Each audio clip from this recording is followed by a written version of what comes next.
नमस्कार, टी9 मराठीमध्ये आपल्या सगळ्यांचे स्वागत। मी निखिल आणि महत्त्वाची बातमी आपण पाहूयात। अजित पवार यांनी फडणवीसांसोबत चर्चा केलेली आहे। कोकाटेंच्या राजीनाम्यासंदर्भात ही चर्चा झाल्याची माहिती सूत्रांकडून मिळते। उद्या हायकोर्टाकडून दिलासा न मिळाल्यास कोकाटेंचा राजीनामा फडणवीसांना सुपूर्द केला जाणार आहे।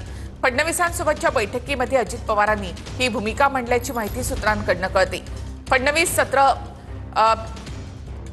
फडणवीस मात्र कोकाटेंच्या राजीनाम्यावर सध्या ठाम आहेत अशी माहिती मिळते।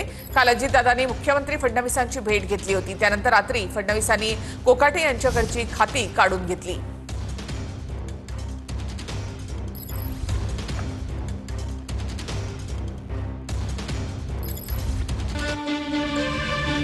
माणिकराव कोकाटे प्रकरणी अजित पवारांनी काल मुख्यमंत्री फडणवीसांची भेट घेतली।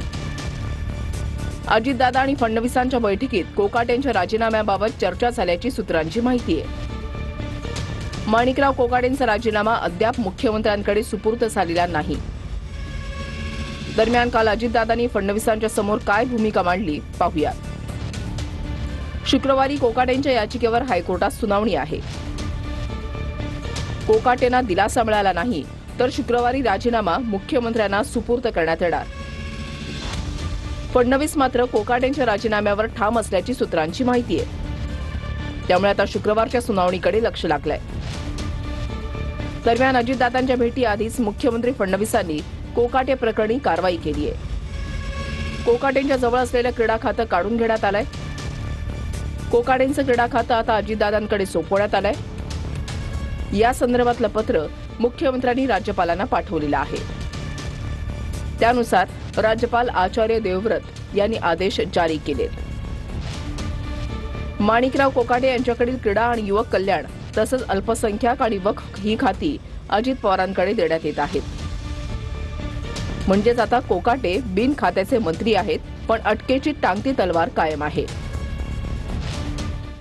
मुंडे आणि शहांच्या भेटीनंतर पवारांची राष्ट्रवादी आक्रमक झाली आहे। धनंजय मुंडे यांना मंत्रिमंडळामध्ये घेण्यास सुप्रिया सुळेंनी विरोध केलेला आहे। सुप्रिया सुळे यांचा बीडमध्ये उपोषणाचा इशारा देखील असल्याची माहिती सूत्रांकडून मिळते। मुंडेंच्या विरोधामध्ये अंजली दमानिया सुद्धा बावनकुळे यांना भेटल्या आहेत। धनंजय मुंडेंनी दिल्लीत अमित शहांची भेट घेतल्यानंतर पुन्हा मंत्रिपदाच्या चर्चांनी जोर धरलाय। एका ठिकाणी सदनिका गैरव्यवहार प्रकरणात कोकाटेंचं खातं काढून घेतलंय, तर दुसरीकडे धनंजय मुंडेंच्या पुनर्वापसीच्या चर्चा सुरू झाल्या आहेत। वाल्मिक कराड प्रकरणानंतर धनंजय मुंडेंचं मंत्रिपद गेलंय आणि सध्या मुंडे मंत्रिपदासाठी इच्छुक असल्याच्या चर्चा आहेत।